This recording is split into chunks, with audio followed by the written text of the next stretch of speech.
Today, we are thrilled to host Beau Whitney. Beau is the founder and chief economist at Whitney Economics. I got to be honest, there are very few people that do what he does. He is a global leader in cannabis and hemp business consulting and data.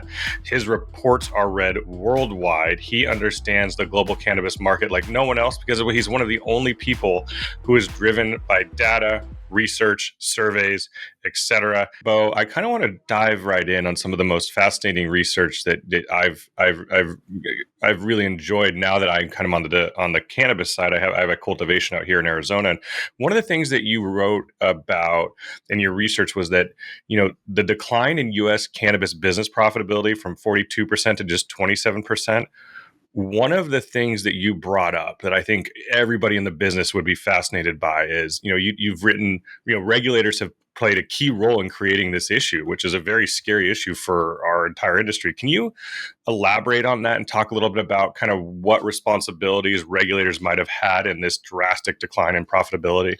Yeah. So at the beginning of the whole cannabis reform movement in 2014, there wasn't a really good model on how to regulate and how to examine the licensing strategy. And so each state seemingly took a different approach. Some would do limited licenses and some would do unlimited licenses. And very few, well, actually none, looked at the middle ground there. And so a lot of the early regulators look to balance commercial opportunity with public safety. But as the regulatory environment evolved and a lot of the regulators aged out, then they were replaced by um, um, mid-level managers that were beholden upon the political spectrum, and they were more had a background in public safety. And so when things would get uncomfortable from a regulatory perspective, they would default to public safety. Okay, so that's a little bit of a setup. So there's limited licenses, unlimited licenses. Each one has its strengths and weaknesses. Unlimited licenses, it's great for opportunity for at the beginning. It gets people involved, but what it tends to do is it tends to oversaturate a market. And when it oversaturates a market, that's great for consumers because they have lower prices, but it's not great when your margins are compressed and you're losing money as an operator. On the limited license, on the other hand, it's great for operators because there's a limited amount of supply, and prices remain high, but the amount of legal participation by the consumers slows down. And so it's a trade-off between legal participation, which is a public safety issue, and operator health. And so nobody's really gotten it right. But people got entrenched, regulators got entrenched in it's an either or, and they never use data. So regulators play a key role in the profitability because if you have too many licenses or if you have too much supply, then margins compress and nobody makes any money, and it tends to get it tends to drum businesses out of operation, and it forces them back into the illicit market. One of the other dynamics in this environment is that it's still federally illegal. And because it's federally illegal, you don't have certain protections and certain access to financial instruments and the like. And so the cards are the deck is kind of stacked against the operator. For example, when you finance your operation, because you don't have bankruptcy protection, the federal guarantee, then you put up personal guarantees. And so if you put up a personal guarantee on a loan and the regulator or the regulator environment actually sets you up for failure, then you have a decision to make. Do you lose your home? Do you lose your farm? Or do you lose your business? Or do you go and develop a hybrid model into the illicit market? And so that's what's occurring right now is it's pushing people into these hybrid models where they sell to the unregulated market and to the regulated market. And then that doesn't satisfy a lot of the public policy objectives that were originally intended by rolling out, adult use for medical legalization. Right. Right. And what would you say, you had made an interesting comment there. You said, look, out of all the states, none of them have really gotten it right. In your estimation, from your vantage point, which states are closest to right, and which states do you look at and you just go, Jesus, they blew it? Um, well, right now I'm doing a study on the Maryland market, and they originally went from they were limited in the licenses, and they were doing a slow rollout. But that actually benefited the operators there. They're opening up things a little bit more, and they're taking a reasonable approach to taxation because consumer participation is based upon just a handful of things, and one of them is the pricing differential between unregulated and regulated supply. And so, if you have high taxes, then that dissuades consumers from participating in the legal market. Maryland's got it right; they kept taxes low, and they took a controlled and measured and disciplined approach to the granting of licenses. Missouri is another one. They had a low barrier to entry. They basically have unlimited licenses, but it seems to be working for them because they have low taxes. And so they're getting all this demand from neighboring states, as well as getting good participation from the citizens within their boundaries. So those have been doing a reasonable job. Um, New York initially was really fumbling out of the gate. They had kind of an upside down approach where they granted licenses to smaller businesses rather than larger ones, and they couldn't necessarily affect the market. They couldn't affect price. And so there was a rather robust bodega market or unregulated market. But now that, and they also had lawsuits that limited the amount of access that consumers had. They couldn't open up doors. But now that they've opened up doors, they've really turned the corner. So New York is starting to get it right. They've made appropriate changes, and they're kind of listening to not only the consumer, but the business operators as well. On the other hand, when you look at a state like California, Oh boy. so California, half the counties don't even allow the sale of cannabis. And so you're automatically excluding consumers from the regulated market. But then also they're jacking up taxes. And so they're increasing the differential between regulated and unregulated pricing. And so it's no surprise that legal participation is lacking relative to where they should be at this point in the deployment of the regulatory program. Another state is Michigan. Michigan, they started off okay. They had a lot of medical businesses, but they didn't transition necessarily those medical businesses into adult use businesses. And so they basically doubled up on the number of licenses for cultivation and retail and the like. And as a result of that, there was a massive oversupply situation. Prices crashed, and people were kind of drummed out of business. And so I wouldn't necessarily put them on the mantle of best known methods by any means.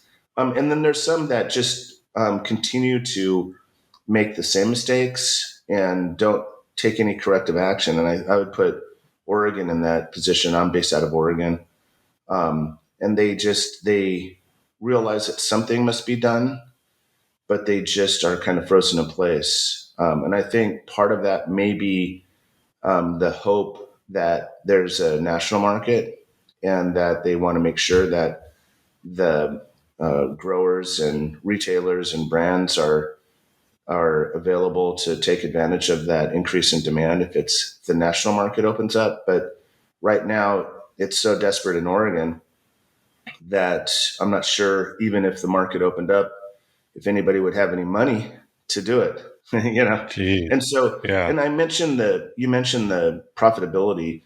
When you have those compressed margins, when you have oversupply, then there's going to be less of an opportunity for profitability. And a lot of that has to do with the regulators and they kind of control the health of the market, but they're not really considering that in their regulatory approach. They default by saying, well, it's up to the legislature to fix this. But, I've seen countless instances where regulators want a policy change at the legislature, and they get that policy change. So why they can't influence some policy changes to promote cannabis businesses rather than continue a program that's clearly been failing, and that's across the country. A Right. pretty much failed model with this dispensary business. Right. And again, I think one of the things that kind of is mind blowing, Bo, from the seat that I'm in, which again, I'm lucky I get to kind of travel and see the global market, but then also with Colt at the micro level in Arizona, it is wild to me the abundance and the volume of material that's still on the market. And I wonder if you could talk a little bit about that in these markets. Do you think it's something where there's these sunk costs that these vertical MSOs, they just are like, well, we have a license to grow. And again, I'm being specific to Arizona. We should, so we have our own product, but the material, and again, some of it's very lousy material on the market, that volume is just astounding. Yeah, in normal agriculture, if you're talking corn or soy or wheat, if there's bad pricing, then cultivators don't plant, farmers don't plant. But for some reason, cannabis is different in the fact that even if there is bad pricing and oversupply, the operators continue to plant. And so it just makes things go from bad to worse. And it's not just unique in any one state. It's a common trait throughout the entire market.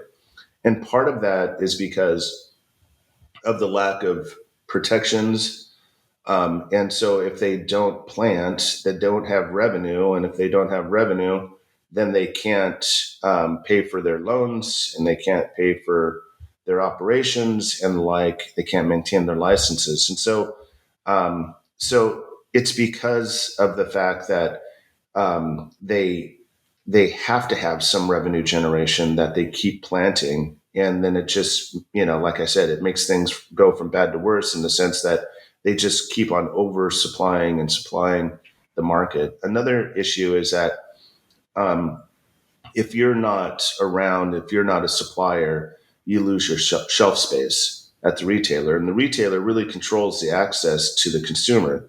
And so if you don't have supply, then the retailers aren't buying your stuff. And so they don't know about your brand. And so even when and if the market resets itself, if you're not around, then nobody's going to buy your product. And that just is Right. the death knell to these smaller businesses that, continue to oversupply the market.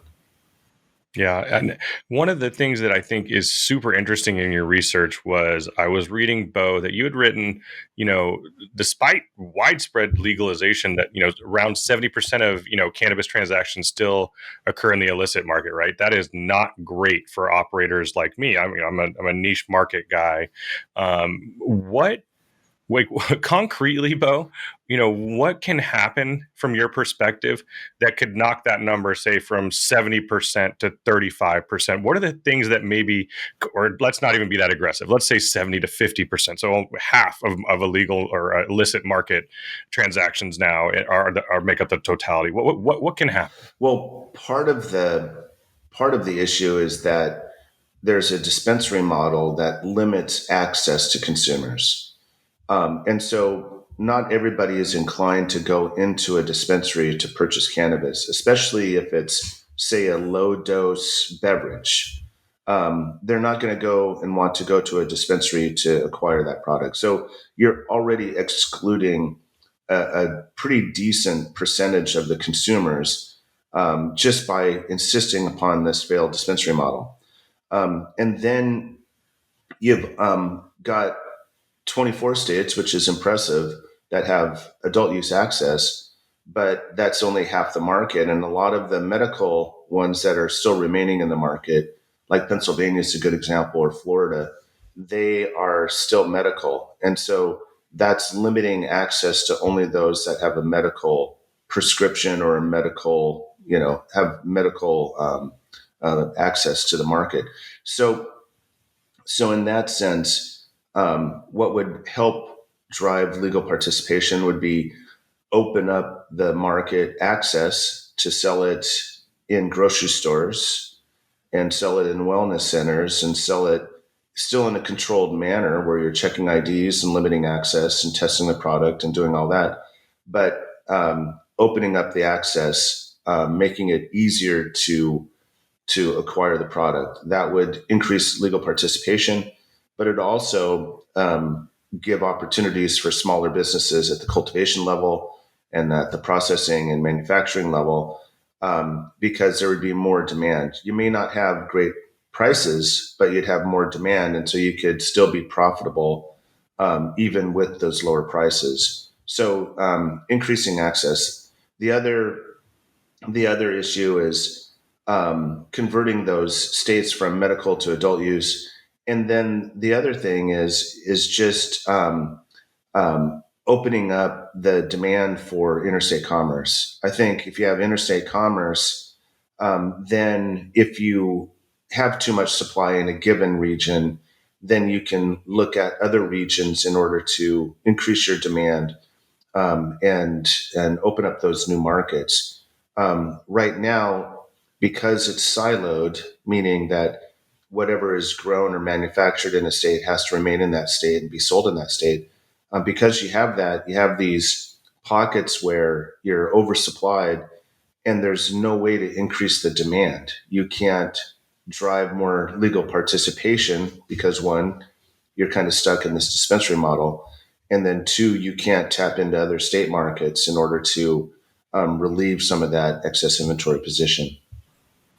One question I have for you is, let's again, we're just going to keep using my company as an example, Bo, because it's easy, right? So Colt's a smaller grow base in Arizona. Should I be fearful, or consumers or companies in Nevada, companies in Arizona, companies in New Mexico? From your view, should we be fearful of national legalization and removing those state line barriers? Do you foresee just a glut of California products streamlining and steamrolling all of these businesses? Well, what I see ultimately is that there will be the large national supplier and there'll be the smaller niche supplier.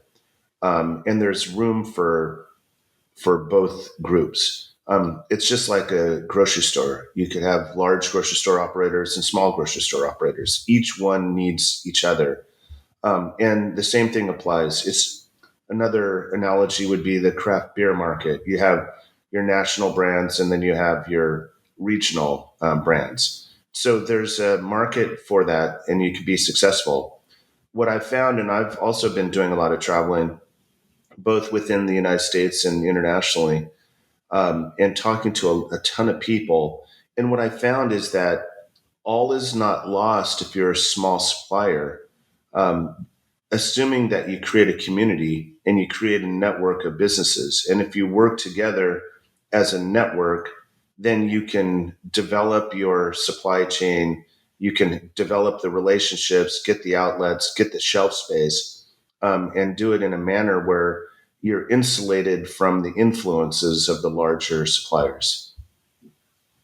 I love that. That gives me some hope. Let's dive into something that is just it's a tough topic, and then we'll go into some positive stuff. But we are in. I just was talking to somebody the other day. We are in the midst of a correction. I think you and I would be pretty standard saying that a correction that was a long time coming in cannabis. It's been hard in Arizona, for example, Bo. We've watched 3 or 4 independent cultivations go under. What, from your vantage point, um, how would you describe the correction that the overall cannabis industry is in right now? And do you foresee the end of the road anytime soon, or are we still really traveling along with no real end in sight? Um, well, there's a couple of things that need to occur. One is that there needs to be some type of federal reform. The state by state models is creating all these externalities, and it's just not necessarily working. Um, but you've also got to put a lot of the responsibility on these state regulators, because they can and they have the tools, because I've been supplying tools to different state regulators. that you can assess the demand and examine how many licenses are needed at each level of production in order to satisfy the market while still maintaining a viable, profitable, and sustainable marketplace. And so right now, very few of the state regulators are even looking at the data in order to assess what is the right level of supply versus demand. Um, and so I've been working with some large multinational corporations that are ancillary suppliers in this space. And I did an assessment recently of the total supply in the market that's been authorized by just the state regulators. There's over 122 million pounds of cultivated output capacity in the United States. Wow. 122 million pounds. Now that's supply that goes in not only for flower and pre-rolls, but for vapes and edibles and Extract. everything, Yeah. right? So, but the total demand, regulated and unregulated, the total amount of supply that you need to satisfy everybody in the United States is only 50 million pounds. And so you've Jeez. got 2.5 times more supply capacity than you do total demand. And so that's the nature of this whole correction. That's the crux of the issue. That's why people aren't making money. And so if you look at it from an investment perspective, and I talk to a lot of investors, we do risk analysis and we write reports for them to on market entry strategies and pricing strategies and do all this stuff, right? And so when you look at it from an investment perspective, when you're in a high risk environment, you want high returns on your investment. It's the risk reward. But right now, the way that the cannabis industry is that it's a high risk, low return market because of the market compression, the margin compression, all that oversupply. And so, who is going to invest in a high risk, low margin industry? People have opportunities all over the place, both in the US and outside, and crypto and Bitcoin, in blockchain. You've got other markets opening up, and so there's other options. And so, when you're fighting for a pool of funding, and you don't have an environment that people are interested in investing in, then you're not going to receive the funds. So the correction is partly driven by the oversupply. It's partly driven by the regulators' kind of incompetence, and then a lack of appeal of investment into the U.S. market. And so investors, as a result, they're going and looking at other markets to invest in that may have greater return or are much more predictable or have much more practical policies related to how to deploy a regulatory program in a given country. And so investors are looking at Europe, they're looking at South America. Some folks are even looking into Africa. And Wow. so, people are like, well, until the US gets its act together, we're just going to go to a different market where we can lay the foundation for success, where it's much more predictable, where it's federally legal, where, there's federal trends on and practical, reasonable regulation. And we're going to go there because we can assess the risk and There's a return on the we money. can get the Yeah. return. Exactly. Yeah, and I think that's a really sad state of affairs, and I'm glad, Beau. Like I said, I think you and I've been at some conferences where you've seen the interest in Europe and you've seen the interest in other spaces, and you look back at where we are, where we should be leading, and we're not. One question I have for you is you've used a really interesting term, and I love it, and you've kind of said you're kind of out there, Beau, waving your hands in the air, going like, "Look, um, are the Canadian failures that we've seen with oversupply is that our future?" And I wondered if you might explain to us what you're warning us about and how it kind of concretely ties into what happened in Canada and what could happen here. Well, I find all this really fascinating because Canada was what the second country, Uruguay first, and Canada Right. was second, and they opened up the market. They developed all of this capacity for production. They had installed capacity. People were buying up warehouses and making million square foot grows and stuff. Right. Um, and I think part of the intention was to develop the brands, and then in anticipation of the U.S. market legalizing, then they would be able to flood the market and capture market share. But with the delays in the legalization and at the federal level in the United States, that didn't quite work out so well, and so they were massively oversupplied. And then they looked for other markets in order to support. So they went to Germany, they went to South Africa, they went to all over the place. Um, but they just had so much supply that they couldn't really do much about it. They also developed these vertically integrated systems where they would grow, they would process, they would set up retail if they could in the various provinces. Each province was kind of different. So you had that. Well, look at the US. You had multi state operators. What did? They did the exact same thing that the Canadians did. They didn't learn from their mistakes. So they set up these vertically integrated systems in each state, which is hugely expensive.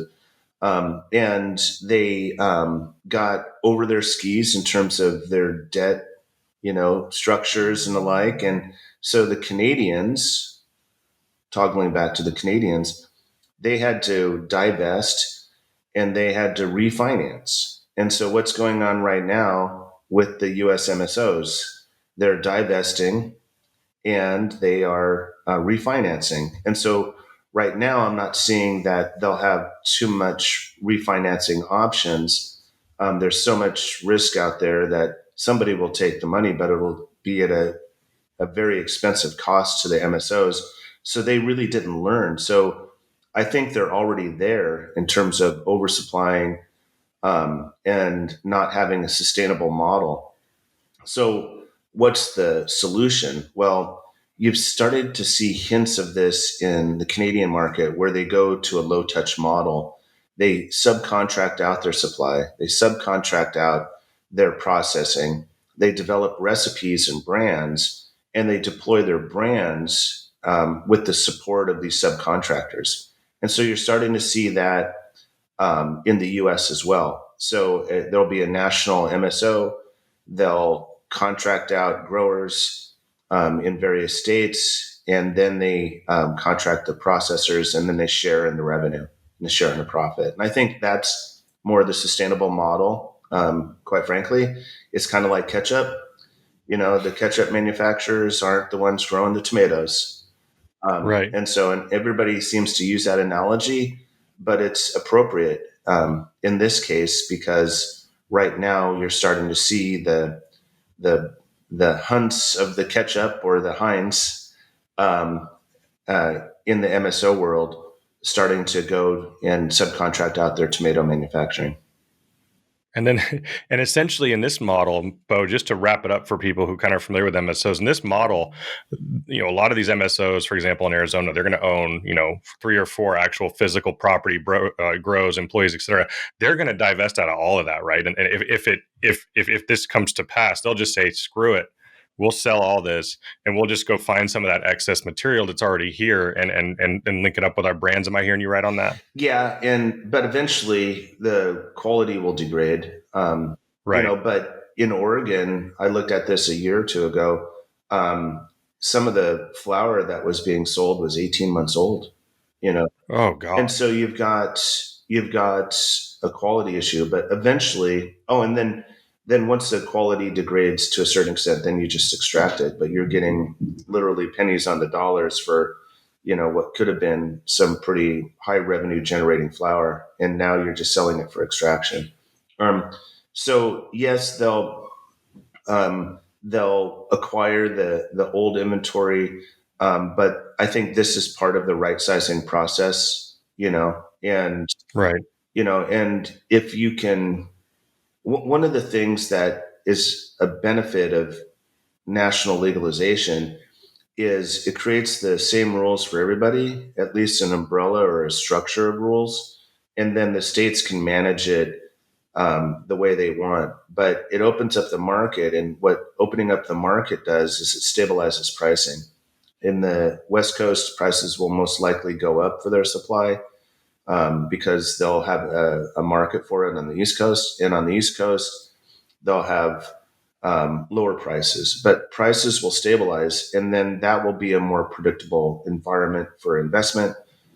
You'll be able to assess the health of your company, whether or not you want to expand. I mean, there's a lot of benefit of that stable pricing, and we're just not seeing that right now. There's different regulatory structures and different maturity levels of these markets, and pricing stability occurs in more, hopefully, in the more mature markets. Um, Right. and so you're going to still see this demand fluctuation unless there's some type of federal structure implemented across the United States. And I guess that kind of puts a bow tie on it. Sorry, but that was because I think one of the number one questions that I got when I told people that I was talking to you was, get Beau's opinion about when this nightmare might end, especially for independent cannabis operators right across the United States. It's so hard right now, and I think what I'm hearing from you is we may. And I don't want to put words in your mouth, but realistically, the really painful moment is still going to happen until there's some kind of change in regulation, legalization. We may, however, maybe there, again, not putting words in my mouth here, but there may be some comfort as the economic things start to lessen as more and more people, unfortunately, exit the business. Yeah, the I've been in this since 2014, Right. and every year since 2014, full federal legalization is 5 years out. And so, Yep. and we're still there, um, and so my strongest recommendations to the folks that I advise and to the rest of the market is be disciplined in your approach. Know your cost structure, work within your lanes, don't get too far extended, and be really disciplined, and be flexible enough though to take advantage of full federal legalization once it occurs, but don't count on it by any means.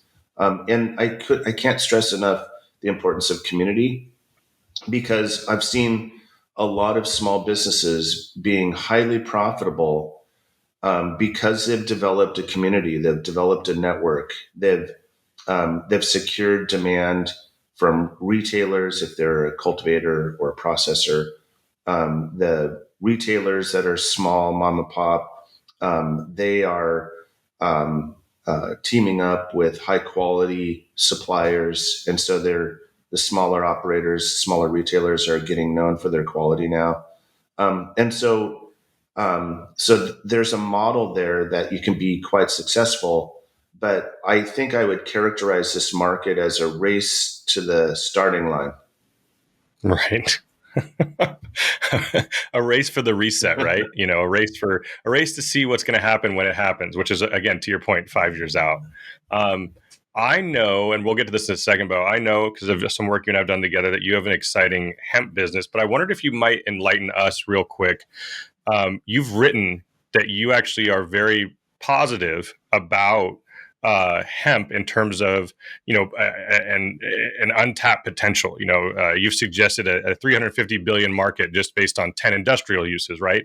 Um, can you explain why you're rosy on that market and what's exciting about it to you?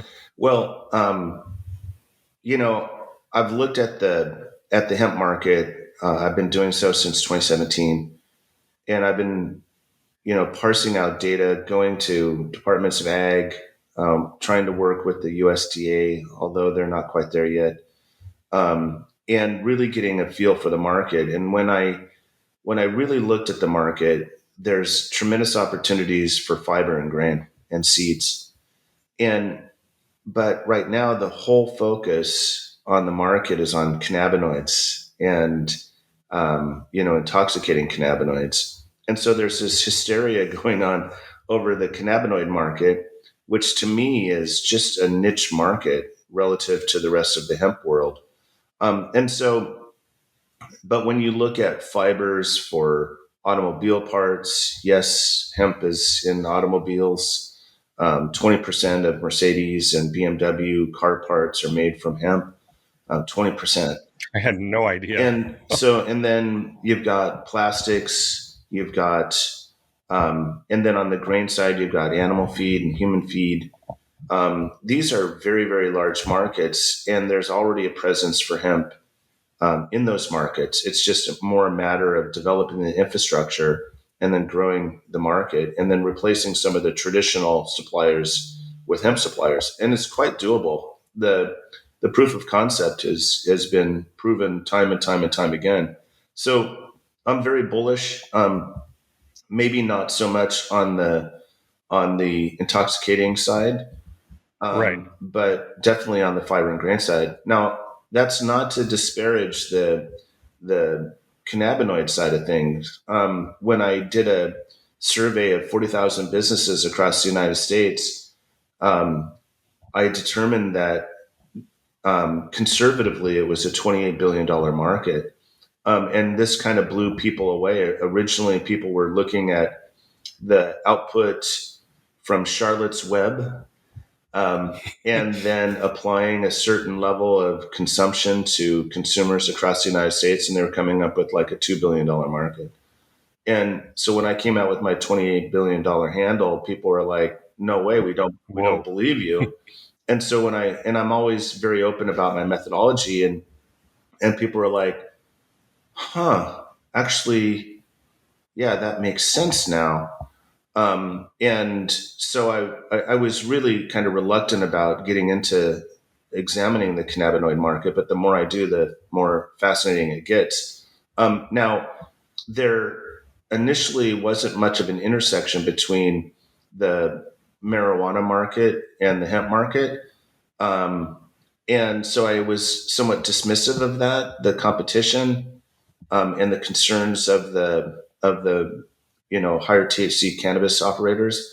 But now with the increase in THCA flower distribution, with more of these intoxicating products hitting the market, I can definitely appreciate the concerns of the cannabis market, because of the potential competition. Now, this competition, if I were to place any blame on it, would be as a result of the regulatory structure. Because if you have high taxes and high barriers to entry and limited access, then people are going to look for other options in order to have the same effect on to address whatever ailment or issue that they need addressing. Find that loophole. And with lower prices and greater access, then people are certainly going to purchase hemp intoxicating products. And so there's a substitution effect. And because consumers are extremely price sensitive, regulators and legislators can price the consumer out of the market. And by default, they'll either push them into another state market, they'll push them into the illicit market, or push them over towards hemp.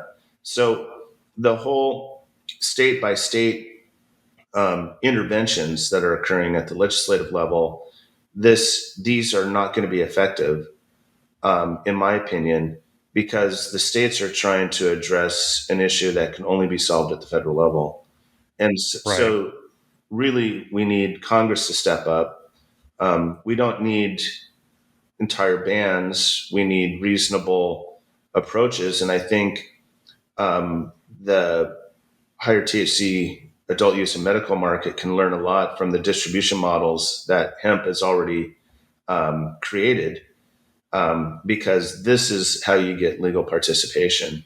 I mean, you couldn't go from a couple of $1 billion to $28 billion overnight unless you had reasonable access and good distribution channels. 7-Elevens, right? I mean, Yeah. that's the potential. Yeah. And,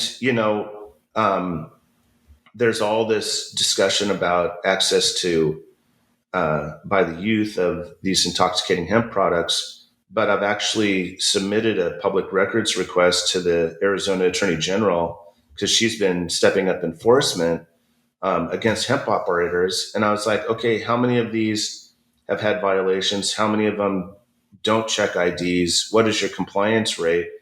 And for some reason, the Attorney General just is not necessarily willing to provide that data I wonder, Beau. I wonder what's in that data. But I looked at some Washington compliance data, and cannabis operators do a very good job, 95, 97% compliance. But when you talk about alcohol, it's in the 70s, checking IDs. If you look at tobacco, it's higher, 83 to 85, and vapes are about the same thing. So, I think if there were a public safety issue, there needs to be greater enforcement on the alcohol side, more so than on the intoxicating hemp side or on the cannabis side. So, Right. but right now there's just no data. There's a lot of emotion and a lot of claims, but no data to back it up right. And it doesn't mean that youth access is not happening. It certainly is. But we need the data to make sound policies, because policymakers may tend to overcorrect on this. And I think their intentions are good, but they're just doing it. They're taking a sledgehammer to a problem that really needs kind of a scalpel in order to Right. address. Beau, you mentioned a little bit of this earlier, but it really speaks to kind of our audience here. I wondered if you could circle back. You have such a unique vantage point about operators across the United States. If you are an operator, particularly in cultivation, and let's say they came to you and said, "Beau, we've read your research. We know we've got a hard correction. We've got a hard time. What kinds of advice are you giving to that operator? Whether it's maybe technology or just general business advice for these operators that are looking to make it through post correction."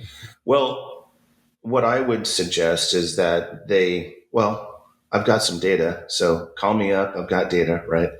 Right, right. Shameless self promotion there, Not at um, all. but what they really need to do is to understand the regulatory environment. They really need to parse out, what is the supply capacity? How much of a market do they actually have? Is there an opportunity to be a new entrant? And in some states, I've done the investment analysis, using my predictive model on how many licenses can the market sustain. There's some markets that there is no market for new investment, just zero, like Oregon. But in other markets that are nascent, that are growing, that have reasonable tax policy and reasonable regulatory policy, and is still growing and capturing that legal demand. There's most certainly opportunities. So it's really my advice to those that are looking to enter into this market is to understand um, what sector you're going after and really do a deep dive into that and see if there's actually opportunities. And then if there are, then don't count on pricing being the same forever. Build into the models pricing declines to see what the bottom line is and to know what your exit strategy is even before you enter into the market. Yeah, I think that's great. And Beau, I want you to give people. We're going to go back to selfless promotion here. So, go ahead and tell people about the kind of clients you have. Tell people about. I mean, I know it. All the wonderful data and insights you can give people. And then as a little tease for maybe another conversation down the line, maybe tell people about some of the hemp stuff that I've been lucky enough to see as well that you're up to. Yeah, so it's whitneyeconomics.com, and I give most of my reports away for free. There's been a lot of folks that have generously sponsored the reports. I don't bias if somebody sponsors, I don't necessarily bias it. I'll say you get what you get, and you don't throw a fit. But I've worked with large governments. I've worked with big investors, investment banks, and the like. I've worked with smaller operators, and I've done valuations. I've done market analysis reports. I've really, whatever is in demand at the time, then I've already started looking at it 2 years before. And so Wow. I've got this data and I'm just anticipating these business questions. For example, one report that is due out here imminently is a THC beverage report. And so I started looking into THC beverages, both from a marijuana model and a hemp model, almost a year and a half ago, and was just interviewing group after group after group and looking at the supply chain and everything like that. And so now THC beverages is a huge topic. And I think that I've got really strong global state models, legal and total addressable market. So it's stuff like that. But even smaller operators have benefited from my, from my analysis. And then also I do legal expert testimony. And so now that the bro hugs are breaking down and people are starting to sue each other, then they bring me in as an expert to say, well, here's what the data really says, and I bring in a lot of data Right. into those. So I'm just a data guy, but I look at it from a business perspective, and I try to answer things. How does that affect my business? Not right now. A lot of data providers say, here's what's going on now, and here's what's happened in the past. What differentiates Whitney Economics is that we say this is what it means for you in the future. And that's really where we set ourselves apart. There's not a whole lot of analysts, if any, that are doing this. And so now I'm taking that, I've got models for the illicit market and the legal market from a supply and demand perspective for every state. And now I'm doing that for every country. And so I'm doing country reports. I'm doing Wow. business and political risk analyses based upon some World Bank and CIA models on risk. So we do a lot, but I've got a tremendous team that works with me, and I couldn't do it without them. And so it's really the podcasts and the fact that I'm quoted in the press 7 times a day. That's all a result of the efforts and contributions of not only the team but the rest of the community as well.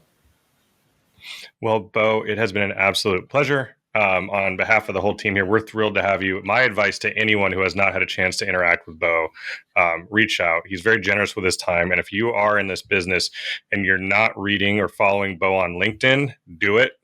He's very generous, like I said, probably too generous with his insights. So thank you again, Beau. Much Yeah, appreciated. thanks for the opportunity. Yeah, I really appreciate it.